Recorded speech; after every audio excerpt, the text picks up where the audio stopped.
భార్యను హత్య చేసిన కేసులో భర్తను అరెస్ట్ చేసినట్టు నాయుడుపేట సిఐ బాబీ తెలిపారు. ఆయన మీడియా సమావేశం ఏర్పాటు చేశారు. ఆయన కథనం ప్రకారం వివరాలు ఎలా ఉన్నాయి. ఉమ్మడి నెల్లూరు జిల్లా నాయుడుపేట మండలం వేములగుంటపాలెనికి చెందిన కృష్ణవేణి శ్రీనివాసులు భార్యాభర్తలు ఓ కాలువగట్టు మీద నివాసం ఉంటున్నారు. ఈ నెల 17న వారి ఇరువురి మధ్య ఘర్షణ జరిగింది. దీంతో బండరాయితో మోది కృష్ణవేణిని హత్య చేసిన భర్త. దీంతో ఆయన పరారీలో ఉన్నారు.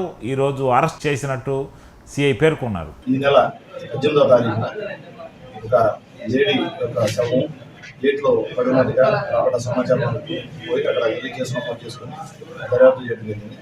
ఆ యొక్క ఆడమనిషి యొక్క పేరు కృష్ణవేణి, గిరిజన ఎస్టీ క్యాస్ట్ బై ఎస్టీకి సంబంధించిన వ్యక్తి. అక్కడ వెళ్ళి చూసేటప్పటికి తన భర్త కానీ తనతో పాటు అక్కడ కూలి పనులు వచ్చినప్పుడు కానీ ఎవరు లేకపోవడం గమనించడం జరిగింది. దానిపైన మా ఉన్నతాధికారుల యొక్క ఆదేశాల మేరకు విచారణ చేపట్టి తన భర్తని ఈరోజు పట్టుకొని అరెస్ట్ చేయడం జరిగింది. విచారణలో అతను ఈ నేరం చేసినట్టుగా ఒప్పుకోవడం జరిగింది.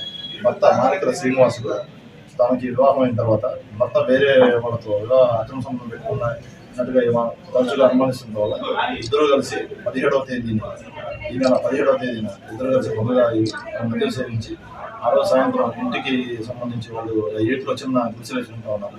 వెళ్ళే క్రమంలో ఇద్దరు మధ్య ఆర్గ్యుమెంట్ జరుగుతాం వల్ల ఇంకా ప్రతిసారి విసిగిస్తుందని చెప్పేసి ఆమె అడ్డుతో ఉంచుకోవాలనే ఉద్దేశంతో పక్కన ఉన్న రాయి తీసుకొని ఆమెని కనుకమైన బలంగా కొట్టి కింద పడిపోయిన తర్వాత చంపాలనే ఉద్దేశంతో గొంతు మీద కాలు పెట్టి తొక్కి చంపడం జరిగింది. పోస్ట్ మార్టం వేదిక కూడా రావడం జరిగింది. దీనిపైన ఈరోజు మల్లాం జంక్షన్లో మధ్యాహ్నం 12:30 గంటల సమయంలో అరెస్ట్ చేసి కోర్టుకు